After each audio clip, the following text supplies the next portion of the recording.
Bennett Bells, who are advocating for food justice, started by going to the farmer's market. What happens when you go to the farmer's market, they may ask.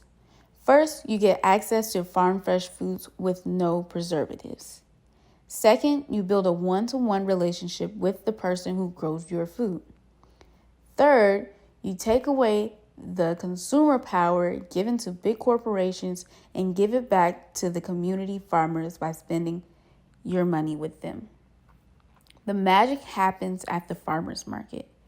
It is the place where the class of intergenerational conversations happen. In other words, young people can talk to old people and learn from them or even be inspired. That is what the farmer's market has done for me. Inspired. I met Annette and she makes organic jewelry.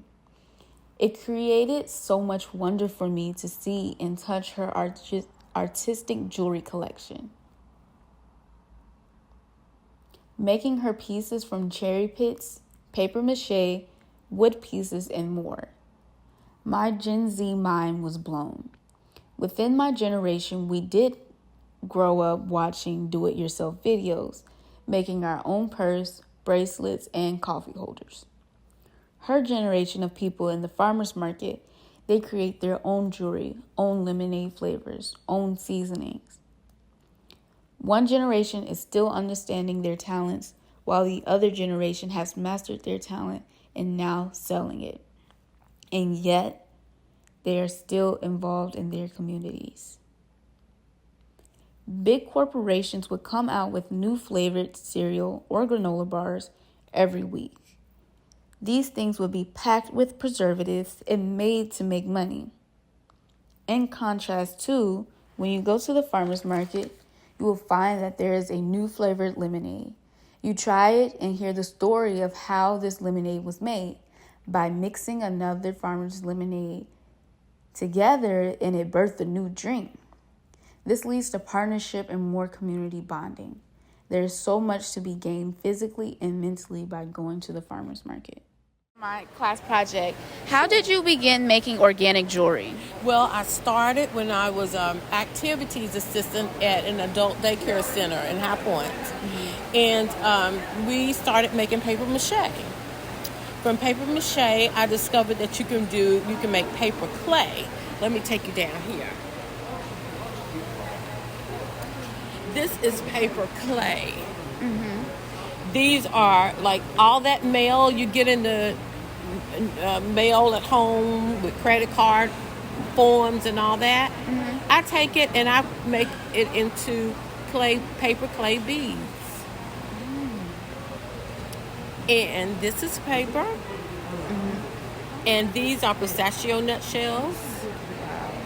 I just started exploring, just trying to find things that I can do. And what felt right, I just pursued it and started using it. Like these are crepe myrtle tree buds. From the buds from crepe myrtle trees. And these, of course, are my cherry pits. And sometimes I mix it up. I use cherry pits and paper beads. And these are just little wood pieces that I sand down and painted. And how long have you been doing this? Ever since 2012. That's mastery. And then can I get your name for the people? Annette Speaks. All right. And I'll post her information down below. Thank you so much. You're welcome.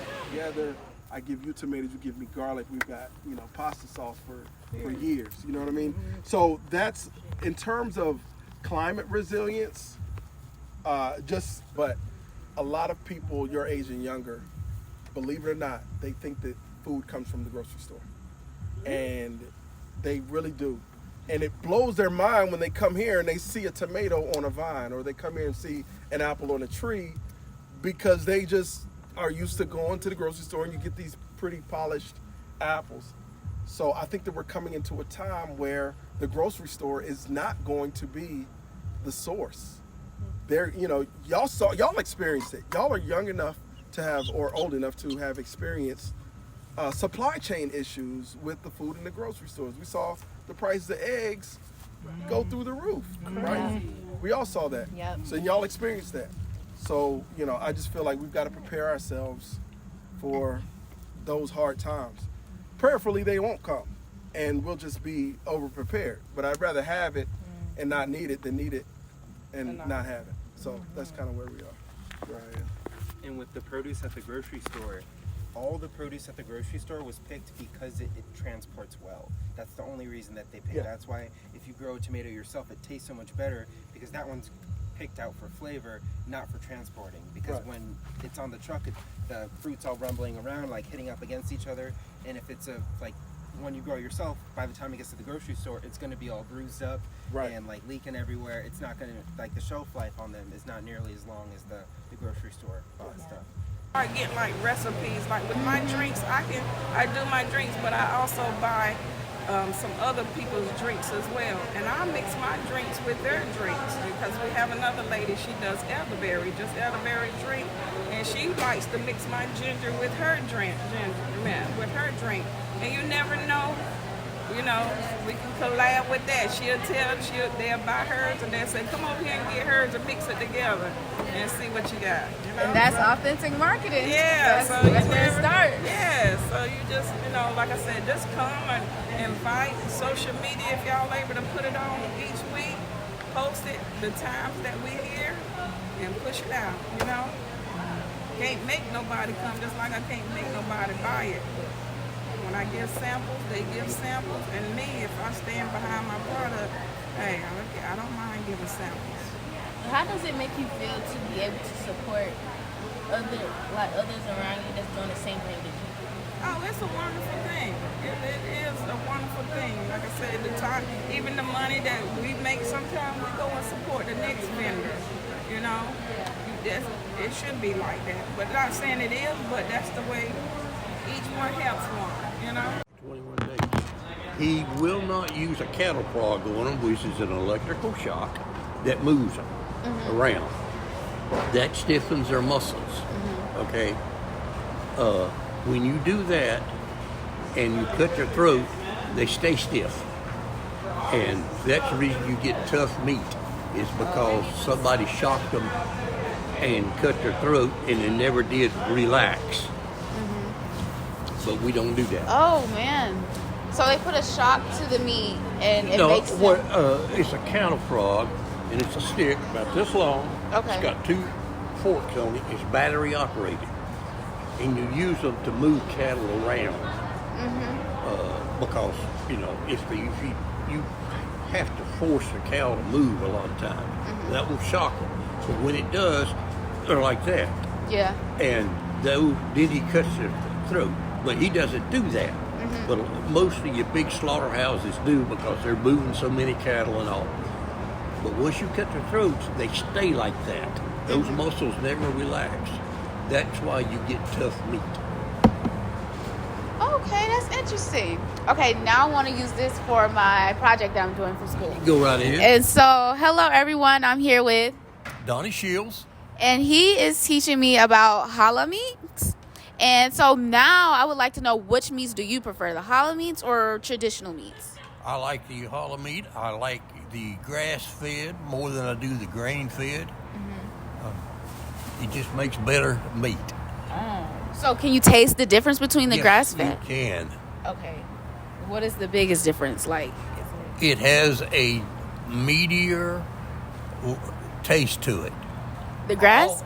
Also, what is put up and is grass-fed does not get the hormones and all that when you put them up and feed them, and a lot of people give them hormone shots to muscle them up, make them weigh more when they sell them.